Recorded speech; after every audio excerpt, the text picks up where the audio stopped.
ঢাকা শহরের মাঝখানে বনানীর ঠিক দক্ষিণ প্রান্তে বনানী লেকের একটি অংশ, যেটাকে করাইল লেকও বলে, গুগলে আপনারা দেখতে পারেন, গত 2 সপ্তাহ ধরে দিনে দুপুরে দখল হয়ে যাচ্ছে।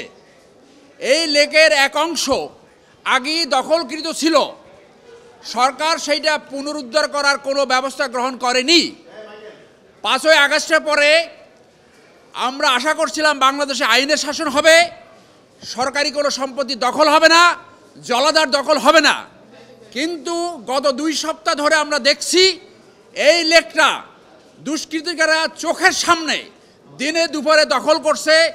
আমি এইটা প্রতিরোধ করার জন্য, দখল বন্ধ করার জন্য এবং লেককে তার আগের অবস্থানে ফেরত আনার জন্য সচিব পরিবেশ মন্ত্রণালয় বরাবর চেয়ারম্যান রাজুক, প্রশাসক ঢাকা উত্তর সিটি কর্পোরেশন, পরিচালক পরিবেশ অধিদপ্তরকে একটি রিপ্রেজেন্টেশন দিয়েছি।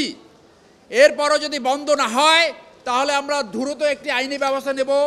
এই রিপ্রেজেন্টেশনের কপি দেওয়া হয়েছে ডক্টর মোহাম্মদ ইউনুস সাহেবকে, সৈয়দা রেজওয়ানা হাসান, লেফটেন্যান্ট জেনারেল জাহাঙ্গীর আলম স্বরাষ্ট্র উপদেষ্টা, ডিজিএফআই অফিসার ইনচার্জ বনানী, সভাপতি সেক্রেটারি বনানী সোসাইটি, সভাপতি সেক্রেটারি বনানী গ্রিন সোসাইটি। একটি রাষ্ট্র কিভাবে পরিচালিত হচ্ছে, রাষ্ট্রের বর্তমান অবস্থা কি, সেটা আপনারা এই লেকের কাছে গেলেই এখন দেখতে পারেন।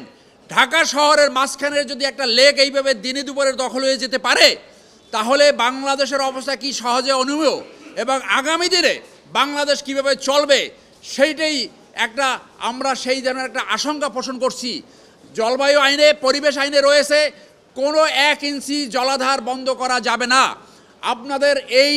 আপনাদের মাধ্যমে সংশ্লিষ্ট সকলকে আবেদন জানাচ্ছি, দ্রুত এই লেক দখল বন্ধ করুন, লেককে পূর্ব অবস্থায় আনুন। আমি ব্যক্তিগতভাবে চেয়ারম্যান রাজুকের সাথে কথা বলেছি, প্রশাসক ঢাকা উত্তর সিটি কর্পোরেশনের সাথে কথা বলেছি, তারা বারংবার বলছে তারা ব্যবস্থা নিচ্ছে, কিন্তু গত 2 সপ্তাহে কোনো ব্যবস্থা গ্রহণ করে নাই। বরং এখন যদি আপনারা এই মুহূর্তে যান, ওইখানে দেখবেন যে প্রতিযোগিতা চলছে, লেক দখলের প্রতিযোগিতা চলছে। আপনাদের মাধ্যমে পুনরায় আমি সংশ্লিষ্ট সকলকে অতি সত্বর আজকের ভিতরে এইটার ব্যবস্থা নেওয়ার জন্য আবেদন জানাচ্ছি। এইটা বিভিন্ন গ্রুপ, যারা এখন পলিটিক্যাল ইনফ্লুয়েন্স, তাদের লোক থাকতে পারে, গুন্ডা পান্ডা থাকতে পারে এবং এর সাথে প্রশাসনের এক অংশ জড়িত থাকতে পারে। বনানী পুলিশ স্টেশনে বারবার ফোন করা হলেও তারা বলে আমাদের কোনো দায়িত্ব নাই। তার মানে থানাও ম্যানেজড, কোনো অপরাধ হচ্ছে এবং পুলিশের দায়িত্ব নাই, এটা হতে পারে না। তাহলে যারা এখন এই মুহূর্তে যারা ক্ষমতাসীন ভাবে, যারা ক্ষমতা আসতে চায় এবং প্রশাসনের এক অংশ এই দিনে দুপুরে ঢাকা শহরের মাঝখানে একটি লেক দখল করে নিয়ে যাচ্ছে। RICL TMX, যুগের পর যুগ স্থাপনা থাকে মজবুত।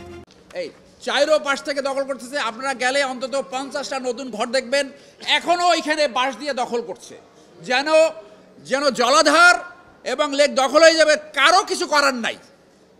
এই পরিস্থিতিতে আমাদের দেশ পড়ছে, এইভাবে চলতে পারে না। আজকে দিনের ভিতরে এই লেক দখল বন্ধ এবং লেককে তার আগের অবস্থানে ফেরত আনার জন্য পুনরায় আপনাদের মাধ্যমে সংশ্লিষ্ট সকলকে আবেদন জানাচ্ছি।